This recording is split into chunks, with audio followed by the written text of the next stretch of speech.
शिव और यक्षराज की भक्ति। यक्षराज की संघर्षमय शुरुआत।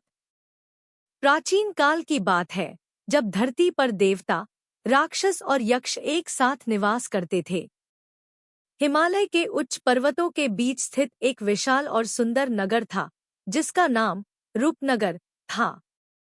यह नगर यक्षराज कुबेर का था, जो अपनी अद्वितीय शक्ति और समृद्धि के लिए प्रसिद्ध था। यक्षराज कुबेर का शासन बहुत ही प्रभावशाली था, परंतु उसकी आत्मा में कुछ शांति का अभाव था। उनके पास अपार धन दौलत, विशाल महल और मनमोहक बाग बगीचे थे, फिर भी उनका मन संतुष्ट नहीं था। कुछ तो ऐसा था जो उन्हें हमेशा विचलित करता था। अगर आप भगवान शिव से प्यार करते हो और हमेशा चाहते हो उनकी कृपा आप पर हमेशा बनी रहे तो चैनल को सब्सक्राइब करें, लाइक करें। जल्द ही आपको भगवान शिव आपके जीवन में नई खुशखबरी देंगे। वीडियो को लास्ट तक जरूर देखें, क्योंकि आगे बहुत कुछ खास है। यक्षराज कुबेर अपने राज्य को और समृद्ध, शांत और स्थिर बनाना चाहता था, ताकि उसके प्रजाजन भी खुशहाल रहें और उसे सच्चे सुख की प्राप्ति हो। लेकिन किसी कारणवश उनका मन कभी शांत नहीं हो पाया। उन्होंने अपने मंत्रियों से कई बार पूछा कि इस शांति की प्राप्ति के लिए क्या किया जाए, लेकिन कोई उपाय नहीं निकला। एक दिन यक्षराज ने अपने राज्य के सबसे पवित्र और ज्ञानी साधु से पूछा, क्या कोई ऐसा उपाय है जिससे मैं अपने राज्य में स्थायी शांति ला सकूं? क्या कोई ऐसा देवता है जो मुझे शांति का मार्ग दिखा सके? साधु ने उत्तर दिया, राजन, केवल एक देवता है जो इस संसार की सच्ची शांति और समृद्धि के साथ हर आत्मा को शांति दे सकता है, और वह है महादेव शिव। भगवान शिव का ध्यान और भक्ति करने से न केवल व्यक्तिगत सुख की प्राप्ति होती है, बल्कि राज्य में भी समृद्धि और शांति का वास होता है। यक्षराज ने यह बात सुनी और उनके मन में महादेव शिव के प्रति श्रद्धा जाग उठी। उसने तुरंत निश्चय किया कि वह भगवान शिव की पूजा करेगा और उनके आशीर्वाद से अपने राज्य को समृद्ध और शांतिपूर्ण बनाएगा। लेकिन यक्षराज को यह भी ज्ञात था कि भगवान शिव की भक्ति साधारण नहीं होती। उनके लिए पूजा का तरीका और समर्पण अत्यधिक महत्वपूर्ण था। उसने अपने महल में एक सभा बुलाई और अपने मंत्रियों से कहा, मैं भगवान शिव की पूजा करने का निश्चय कर चुका हूँ। मुझे उनके आशीर्वाद की आवश्यकता है ताकि मैं अपने राज्य को स्थायी शांति और समृद्धि प्रदान कर सकूं। हम सभी को मिलकर यह सुनिश्चित करना होगा कि हम जो भी पूजा करें, वह पूरी श्रद्धा और समर्पण से हो। राज्य के सारे मंत्रियों और यक्षों ने यक्षराज के निर्णय का समर्थन किया। इस प्रकार यक्षराज कुबेर ने एक भव्य पूजा और यज्ञ का आयोजन करने का निर्णय लिया। यज्ञ के लिए पूरे राज्य में प्रचार किया गया, ताकि सभी लोग इस पूजा में भाग लें और भगवान शिव का आशीर्वाद प्राप्त करें। यज्ञ स्थल का चयन हिमालय की तलहटी में किया गया, जहां भगवान शिव का निवास था। यक्षराज और उसकी सेना ने मिलकर वहां एक विशाल यज्ञशाला का निर्माण किया। यज्ञ के लिए सभी प्रकार के पवित्र और श्रेष्ठ वस्त्र, फूल, फल, घी, जल और अन्य पूजन सामग्री एकत्रित की गई। यक्षराज के मन में एक गहरी श्रद्धा और समर्पण था, लेकिन उसकी चुनौती यह थी कि शिव की पूजा कैसे की जाए ताकि वह अपने राज्य में शांति ला सके। यक्षराज ने एक दिन अपने गुरु से पूछा, गुरुदेव, भगवान शिव की पूजा का सही तरीका क्या है? मुझे जानना है कि उनके आशीर्वाद से कैसे अपना राज्य समृद्ध और शांतिपूर्ण बना सकता हूँ। गुरु ने मुस्कुराते हुए कहा, यक्षराज, भगवान शिव के प्रति भक्ति में एक विशेष प्रकार की साधना और तप की आवश्यकता होती है।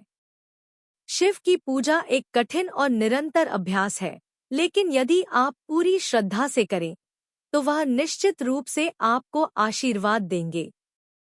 भगवान शिव केवल उन भक्तों की पूजा स्वीकार करते हैं जो मन से शुद्ध, हृदय से समर्पित और कर्मों से निष्कलंक होते हैं। यक्षराज ने गुरु की बातों को ध्यानपूर्वक सुना और अपने हृदय को शुद्ध करने के लिए कठोर तपस्या करने का संकल्प लिया। उसने अपनी यात्रा का प्रारंभ हिमालय की पवित्र भूमि से किया, जहां भगवान शिव का आशीर्वाद प्राप्त करने के लिए वह तपस्या करेगा। यक्षराज ने वहां पहुंचते ही व्रत और उपवास रखने का निर्णय लिया।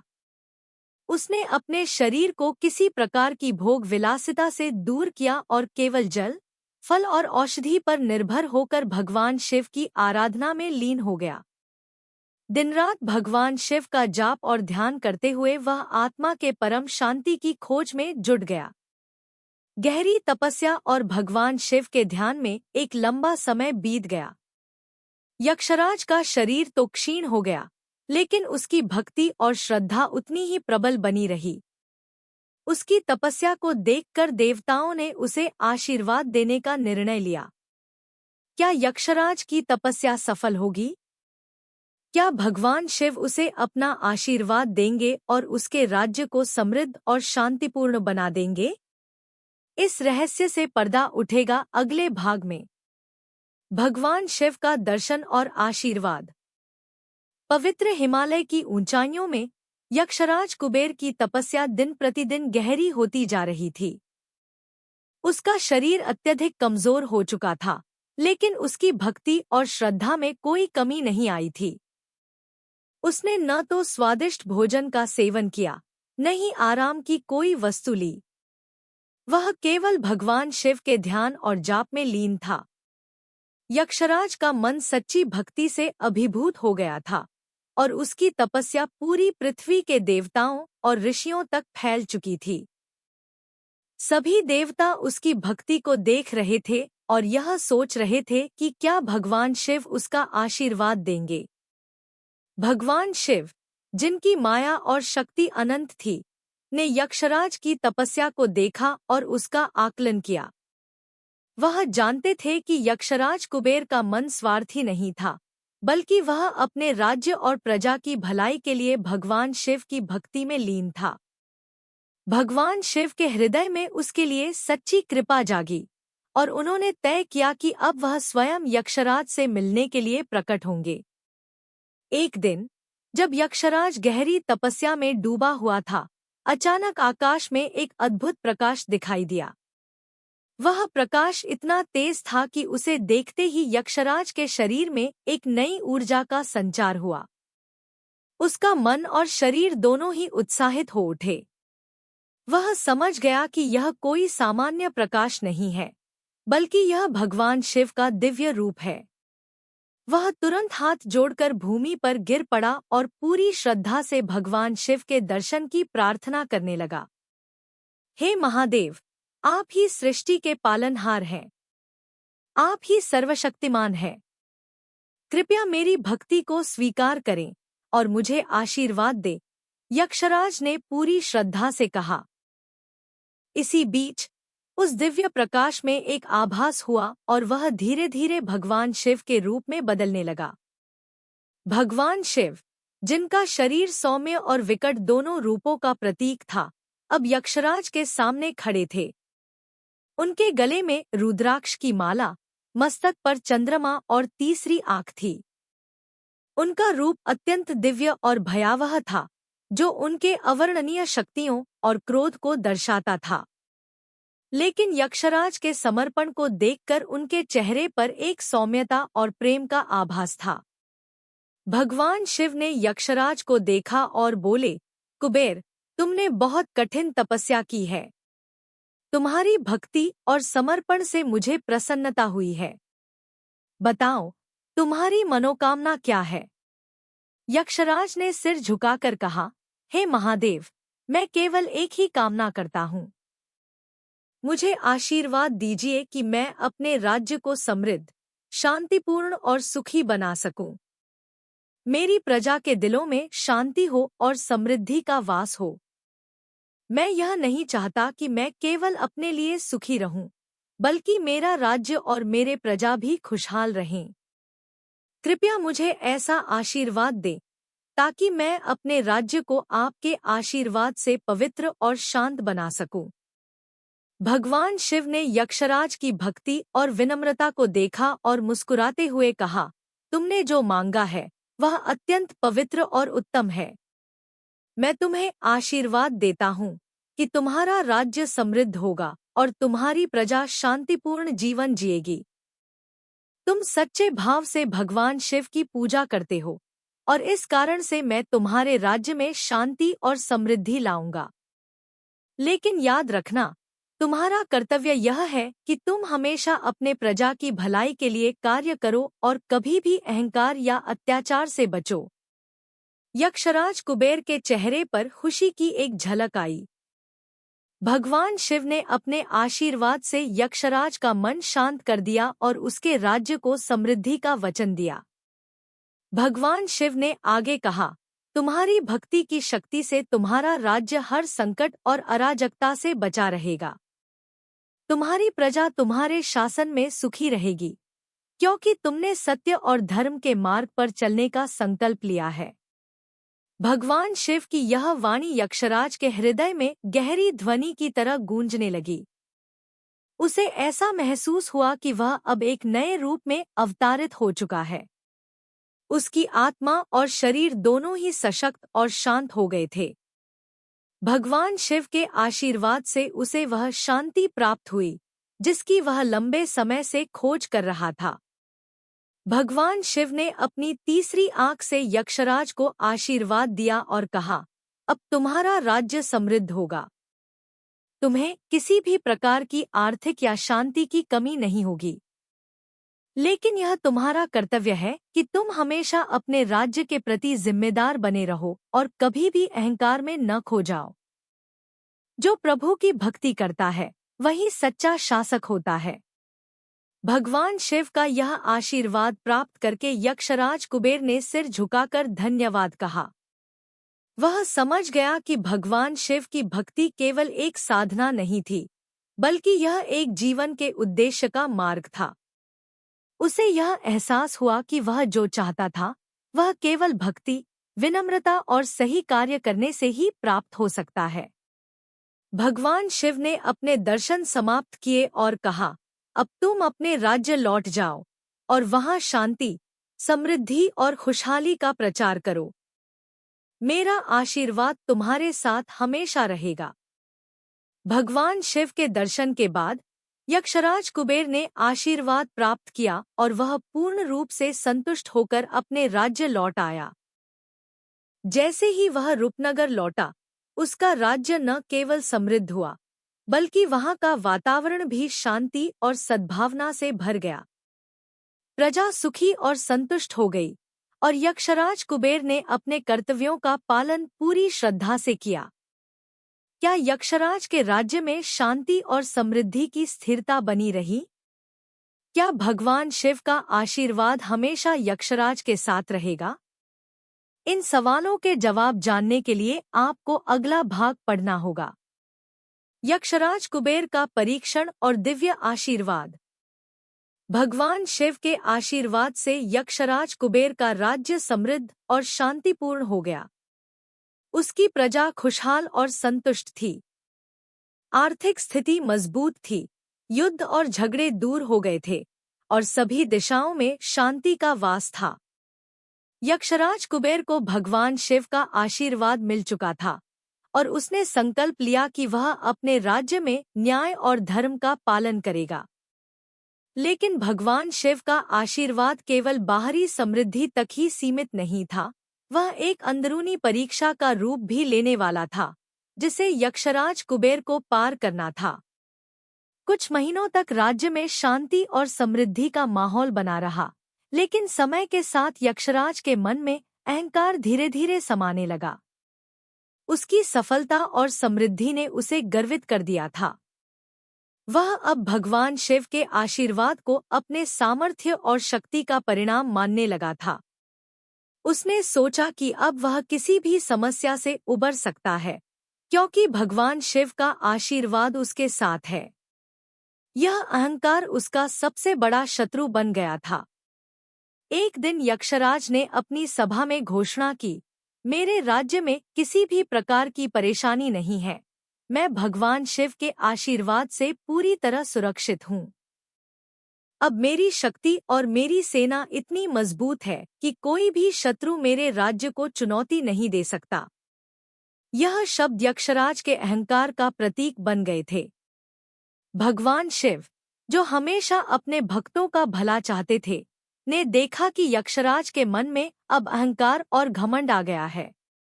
भगवान शिव जानते थे कि यह समय था जब यक्षराज को एक कठिन परीक्षा से गुजरना होगा, ताकि वह अपनी भक्ति की असली भावना को पहचान सके और फिर से सही मार्ग पर चल सके। भगवान शिव ने आकाश से एक भयंकर रूप में प्रकट होने का निर्णय लिया।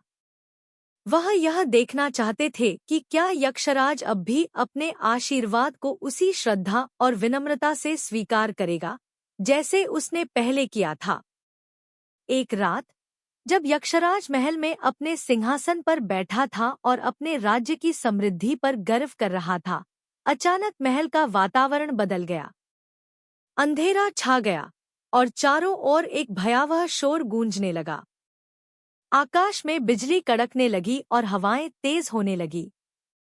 यक्षराज ने समझा कि यह कोई सामान्य प्राकृतिक घटना नहीं है, बल्कि कुछ विशेष है। तभी महल के द्वार पर एक दिव्य रूप प्रकट हुआ, जो भयावह और अवर्णनीय था। उसकी आंखों से तेज आकाशीय रोशनी निकल रही थी और उसके शरीर से एक ऐसी शक्ति का आभास हो रहा था जो किसी सामान्य प्राणी के पास नहीं हो सकती थी। यक्षराज कुबेर ने उसे देखा और चौंकते हुए पूछा, तुम कौन हो और इस महल में किस लिए आए हो? उस दिव्य रूप ने कड़ी आवाज में कहा, मैं वही हूँ जिसे तुमने अपनी भक्ति और तपस्या से प्रसन्न किया था। मैं वही महादेव शिव हूँ जो अब तुम्हारी परीक्षा लेने आया हूँ। तुम्हारी समृद्धि और शक्ति ने तुम्हें घमंडी बना दिया है। क्या तुम अभी भी वही भक्त हो जो पहले थे? यक्षराज कुबेर को अपने कानों पर विश्वास नहीं हुआ। वह भगवान शिव के रूप में प्रकट हुए इस भयावह प्राणी को देखकर चौंक गया। वह समझ गया कि भगवान शिव उसकी परीक्षा लेने आए हैं। उसने तत्काल अपनी आंखें बंद की और भगवान शिव के आगे सिर झुका दिया। हे महादेव, मैं जानता हूँ कि मेरी आत्मा में अब अहंकार समा गया है। मैंने आपकी भक्ति में जो शुद्धता और श्रद्धा रखी थी, वह अब कम हो गई है। कृपया मुझे माफ करें और मुझे पुनः सही मार्ग पर चलने का आशीर्वाद दें। यक्षराज ने सच्चे हृदय से प्रार्थना की। भगवान शिव ने यक्षराज की प्रार्थना को सुना और उसकी मनोवृत्ति को परखा। उन्होंने कहा, यक्षराज, तुम्हारी भक्ति पहले जितनी शुद्ध थी, वैसी अब नहीं रही। अहंकार का प्रभाव तुम्हारे मन में समा गया है। यह घमंड तुम्हारे लिए एक परीक्षा के रूप में आया है, क्योंकि किसी भी व्यक्ति को आशीर्वाद तब तक पूरी शक्ति और शांति नहीं देते जब तक वह अपनी आंतरिक शुद्धता को न पहचाने। तुम्हारी आशीर्वाद की शक्ति तब तक स्थायी नहीं हो सकती जब तक तुम सच्चे भक्त की तरह जीते नहीं हो। यक्षराज कुबेर ने भगवान शिव के शब्दों को ध्यान से सुना और अपने दिल में गहरी तवज्जो दी। उसे अब यह एहसास हुआ कि वह अपनी सफलता और समृद्धि के कारण घमंड में आ गया था और अपनी भक्ति का सही मूल्य नहीं समझ पाया था। उसने भगवान शिव से अपनी गलती की माफी मांगी और कहा, हे महादेव, मैं सच्चे मन से अपनी भूल स्वीकारता हूँ। कृपया मुझे फिर से वह शांति और आशीर्वाद दें जो आपने पहले दिया था। भगवान शिव ने यक्षराज को देखा और उसकी निष्ठा और विनम्रता को महसूस किया। उन्होंने कहा, अब तुमने अपनी गलती को समझ लिया है और यह वह कदम है जो एक सच्चे भक्त को अपने मार्ग पर वापस लाता है। तुम्हारी तपस्या और भक्ति फिर से सही रास्ते पर है। याद रखना, जो व्यक्ति सच्ची भक्ति और निष्ठा से चलता है, वही सच्चे आशीर्वाद का अधिकारी होता है। भगवान शिव ने यक्षराज को फिर से आशीर्वाद दिया और कहा, तुम्हारा राज्य फिर से समृद्ध और शांतिपूर्ण रहेगा। लेकिन अब तुम यह सुनिश्चित करना कि तुम अपने अहंकार को दूर रखो और सदैव विनम्र और भक्ति के साथ चलो। तुम्हारा आशीर्वाद तुम्हारे सच्चे भक्तिपथ पर टिका रहेगा। यक्षराज कुबेर ने भगवान शिव के आशीर्वाद को स्वीकार किया और अपनी आत्मा को फिर से शुद्ध किया। उसने अपने राज्य में फिर से न्याय, धर्म और शांति की स्थापना की। उसकी इस यात्रा ने उसे केवल बाहरी समृद्धि ही नहीं, बल्कि आत्मिक शांति और संतुलन भी दिया। अब यक्षराज को पूरी तरह से यह समझ में आ गया था कि भक्ति केवल बाहरी दिखावा नहीं, बल्कि एक आंतरिक सत्य और साधना का नाम है। भगवान शिव के आशीर्वाद से यक्षराज का राज्य फिर से समृद्ध हुआ, लेकिन अब वह अपनी शक्ति को संयमित और विनम्र रूप में स्वीकार करता था। क्या यक्षराज का राज्य हमेशा शांति से रहेगा? क्या वह इस भक्ति के मार्ग पर हमेशा चलता रहेगा? इस रहस्य को जानने के लिए आपको अगले भाग को पढ़ना होगा। यक्षराज कुबेर का नेतृत्व और अंतिम परीक्षा। भगवान शिव के आशीर्वाद से यक्षराज कुबेर का राज्य फिर से समृद्ध और शांतिपूर्ण हो गया था। उसकी भक्ति और आत्मसंयम ने उसे न केवल एक महान शासक बनाया, बल्कि एक सच्चे भक्त भी बना दिया था। उसने अपने राज्य में धर्म, न्याय और शांति की स्थापना की थी। उसकी प्रजा खुशहाल थी और वह स्वयं भगवान शिव के प्रति अपनी श्रद्धा और भक्ति में पूरी तरह से समर्पित हो चुका था। लेकिन भगवान शिव के आशीर्वाद के साथ साथ एक और महत्वपूर्ण सत्य था। शासन में हमेशा एक नई चुनौती और परीक्षा होती है। यह परीक्षा यक्षराज कुबेर को अब एक नई दिशा में ले जाने वाली थी, जहां उसे अपनी भक्ति और नेतृत्व का वास्तविक मूल्य समझना था। एक दिन जब यक्षराज कुबेर अपने महल में अपने मंत्रियों और गणराज्य के प्रमुखों के साथ सभा कर रहा था, अचानक एक संजीवनी खबर आई। खबर यह थी कि किसी दूरवर्ती राज्य से एक महाशक्तिशाली राक्षस ने उसकी सीमाओं में प्रवेश कर लिया था। राक्षस का नाम बलिदान था और वह न केवल शारीरिक रूप से प्रबल था, बल्कि अपनी शक्तियों और काले जादू से पूरी तरह से सक्षम था। वह हर राज्य को ध्वस्त करने की धमकी दे रहा था और उसके बारे में यह खबर थी कि उसने कई राज्य नष्ट कर दिए थे। यह सुनते ही यक्षराज के दिल में एक हलचल मच गई। उसे समझ में आ गया कि यह भगवान शिव द्वारा भेजी गई एक परीक्षा हो सकती है, जो उसके नेतृत्व और भक्ति को परखने के लिए थी। यक्षराज ने तुरंत अपने मंत्रियों को बुलाया और उनसे विचार विमर्श करना शुरू किया। हमारे राज्य की सुरक्षा के लिए हमें तत्काल निर्णय लेना होगा। बलिदान एक ऐसा शत्रु है जो हमारी शक्ति से कहीं अधिक शक्तिशाली है।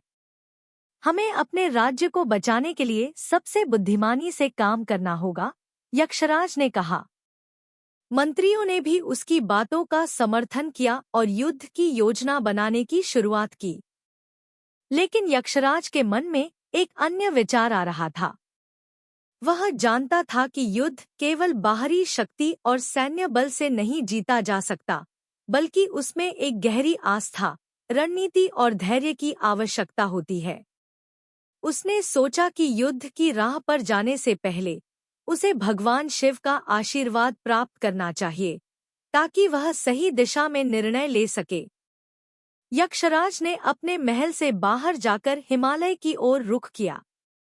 भगवान शिव के दर्शन और आशीर्वाद के बिना उसे यह युद्ध संभव नहीं लग रहा था। वह जानता था कि शक्ति और समृद्धि की प्राप्ति केवल बाहरी संसाधनों से नहीं होती, बल्कि आंतरिक शुद्धता और भक्ति से होती है। हिमालय की ऊंचाइयों में पहुंचकर यक्षराज ने फिर से भगवान शिव की पूजा शुरू की।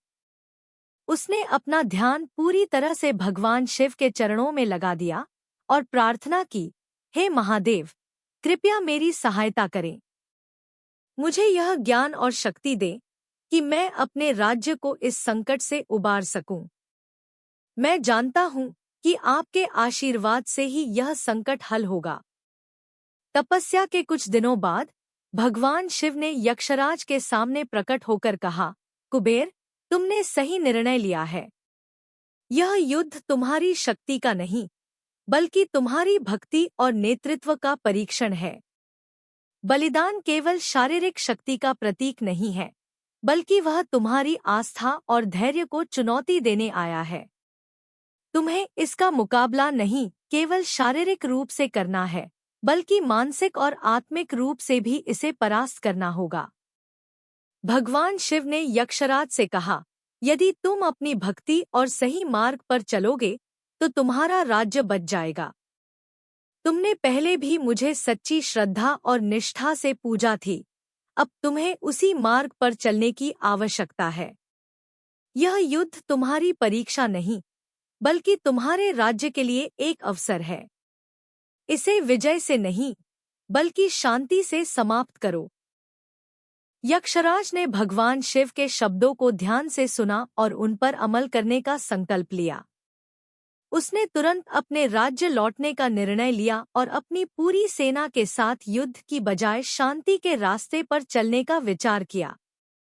यक्षराज ने अपने सैनिकों को आदेश दिया कि वे किसी भी प्रकार की हिंसा से बचें और बलिदान से बातचीत करने का प्रयास करें। यह एक ऐसा कदम था जिसे कोई भी शासक कठिन परिस्थिति में नहीं उठाता, लेकिन यक्षराज ने इसे भगवान शिव के आदेश के रूप में माना और इसे अपने नेतृत्व का हिस्सा बना लिया। जब बलिदान ने यक्षराज के प्रस्ताव को सुना तो वह हंसी में कहने लगा, तुम मुझे शांति की बात कर रहे हो?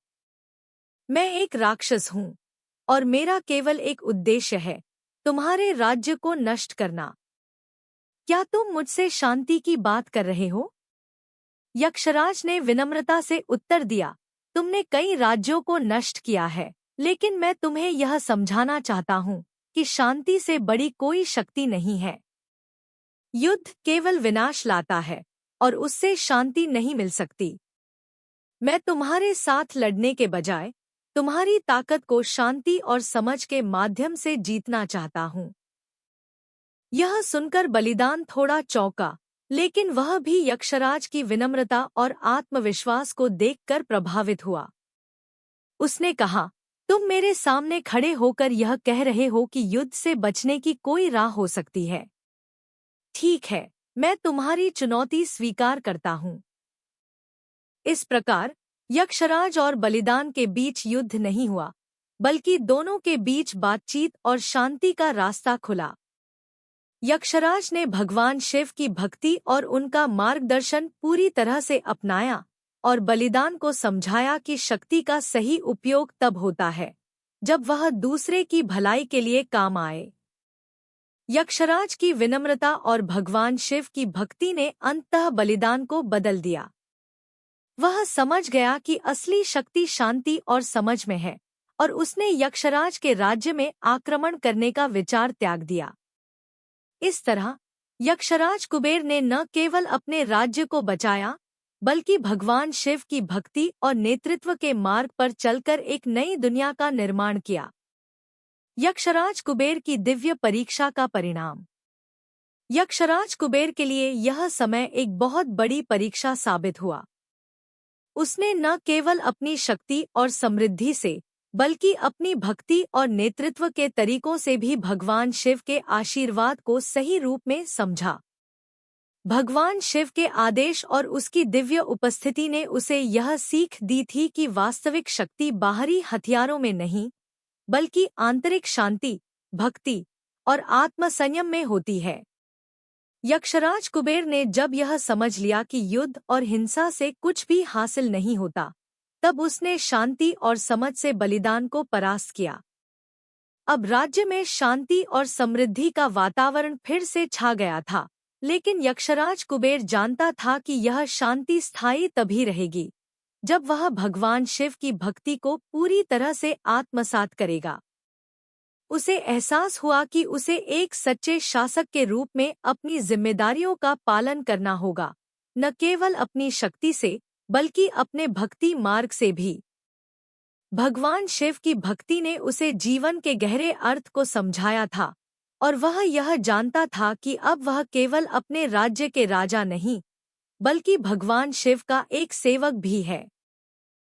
साधु बाबा ने कहा, राजा, तुम्हारी भक्ति और शांति में जो एकाग्रता है वह सराहनीय है, लेकिन यह जीवन एक निरंतर यात्रा है। एक सच्चे शासक को सिर्फ बाहरी समृद्धि नहीं, बल्कि आंतरिक संतुलन भी बनाए रखना होता है। भगवान शिव ने तुम्हारी भक्ति को परीक्षा से गुजरने के लिए भेजा था, और अब तुम्हारी असली परीक्षा यह है कि तुम अपनी सत्ता के बावजूद सत्य, धर्म और शांति का पालन कैसे करते हो। साधु बाबा की बातों से यक्षराज को यह एहसास हुआ कि उसने केवल बाहरी शांति और समृद्धि पर ध्यान दिया था, लेकिन आंतरिक शांति और संतुलन की आवश्यकता उसे अब समझ में आई। उसे यह समझ में आया कि यदि वह भगवान शिव की भक्ति में स्थिर रहना चाहता है, तो उसे हमेशा अपने भीतर एक शांति बनाए रखनी होगी, चाहे वह किसी भी स्थिति में हो। साधु बाबा ने अपनी बात पूरी की और कहा, तुम्हारी अगली परीक्षा जीवन में आएगी, लेकिन यदि तुम सच्चे मन से भगवान शिव की भक्ति में रहोगे, तो कोई भी संकट तुम्हें कभी परास्त नहीं कर सकता। यह सुनकर यक्षराज ने अपनी आंखें बंद की और भगवान शिव की कृपा के लिए आभार व्यक्त किया। वह जानता था कि अब उसे भगवान शिव के मार्ग पर चलने में कोई कमी नहीं रखनी चाहिए। वह किसी भी परिस्थिति में अपने आस्थाओं को चुनौती नहीं होने देगा और जीवन के किसी भी कठिन समय में भगवान शिव के आशीर्वाद को अपनी शक्ति बनाए रखेगा। यक्षराज ने फिर से अपने राज्य की देखरेख की और सुनिश्चित किया कि वह हमेशा भगवान शिव की भक्ति, सत्य और धर्म के मार्ग पर चलता रहे। उसकी यात्रा अभी समाप्त नहीं हुई थी, बल्कि यह एक नई शुरुआत थी। यक्षराज कुबेर की अंतिम आंतरिक यात्रा। यक्षराज कुबेर की यात्रा अब अपने अंतिम मोड़ पर आ गई थी। उसने भगवान शिव के आशीर्वाद से राज्य में शांति और समृद्धि स्थापित की थी, और उसकी भक्ति और नेतृत्व के द्वारा राज्य में संतुलन और समृद्धि का वातावरण बना था। लेकिन वह जानता था कि इस शांति और समृद्धि का वास्तविक मतलब तभी है जब वह अपने भीतर की शांति और संतुलन को सशक्त बनाए रखे। उसे यह एहसास हुआ कि असली यात्रा बाहर की नहीं, बल्कि भीतर की है। यही कारण था कि वह अब अपने जीवन में एक नई दिशा की ओर बढ़ने को तैयार था, जहां उसे भगवान शिव की भक्ति के सही अर्थ को जानने और समझने का अवसर मिलेगा। वह अपने महल में बैठा था और अतीत की घटनाओं पर विचार कर रहा था। भगवान शिव के आशीर्वाद से उसने न केवल बाहरी युद्धों और समस्याओं को सुलझाया, बल्कि उसने अपनी आंतरिक शक्ति को भी पहचाना था। अब उसे अपने राज्य और प्रजा के लिए और भी बड़ी जिम्मेदारी का एहसास हुआ। वह केवल बाहरी समृद्धि के शासक नहीं, बल्कि एक सच्चे भक्त और मार्गदर्शक बनने जा रहा था। यक्षराज ने सोचा, मैंने शांति और समृद्धि का मार्ग खोजा है, लेकिन क्या मेरा दिल वास्तव में पूरी तरह से शुद्ध है? क्या मैंने भगवान शिव के मार्ग को पूरी तरह से समझ लिया है? क्या मैं सचमुच अपने भीतर की यात्रा को पूरी तरह से जी रहा हूँ? यही सवाल उसे अंदर से व्याकुल कर रहा था। यद्यपि उसने राज्य की भलाई के लिए हर कदम उठाया, लेकिन अब उसे यह समझने की आवश्यकता थी कि भगवान शिव के मार्ग पर चलने का असली उद्देश्य क्या था। उसने खुद से पूछा, क्या मैं अब भी अपने अहंकार और स्वार्थ से मुक्त हूँ, या कहीं न कहीं मेरी आंतरिक यात्रा अभी भी अधूरी है? भगवान शिव की भक्ति ने उसे एक नई दृष्टि दी थी, और वह जानता था कि अब उसे अपनी अंतरात्मा की गहरी यात्रा करनी होगी। यद्यपि बाहरी परिस्थितियां सही थी, लेकिन भीतर का संघर्ष अब भी उसे घेरे हुए था। क्या वह अपने भीतर की उस आवाज को पूरी तरह से सुन पाया था? क्या वह आत्मज्ञान की उस स्थिति में पहुंच चुका था जहां कोई द्वंद्व या संकोच न हो? यक्षराज ने ध्यान करने का निर्णय लिया। उसने अपने महल से बाहर निकलकर शांति के स्थान पर जाने का निश्चय किया। उसने अपनी साधना की जगह हिमालय के एक शांतिपूर्ण स्थान को चुना, जो उसकी भक्ति के लिए एक उपयुक्त स्थान था।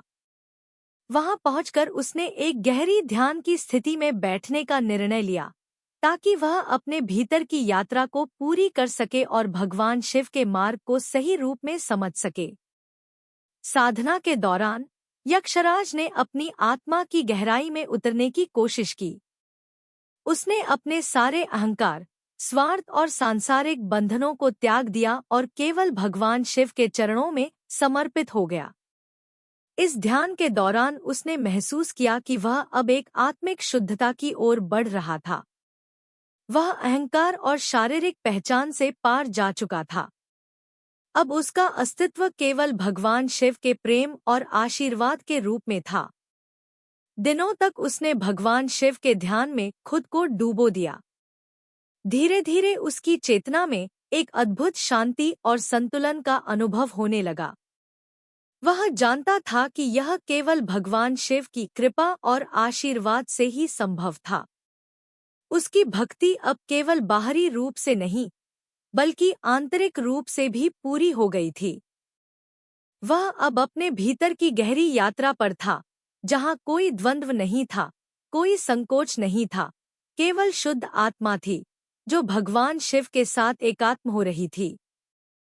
साधना के बाद एक दिन, जब यक्षराज एक गहरे ध्यान में था, भगवान शिव की दिव्य उपस्थिति फिर से उसके सामने प्रकट हुई। इस बार भगवान शिव का रूप और भी दिव्य था और उनके चेहरे पर असीम शांति और संतुलन था।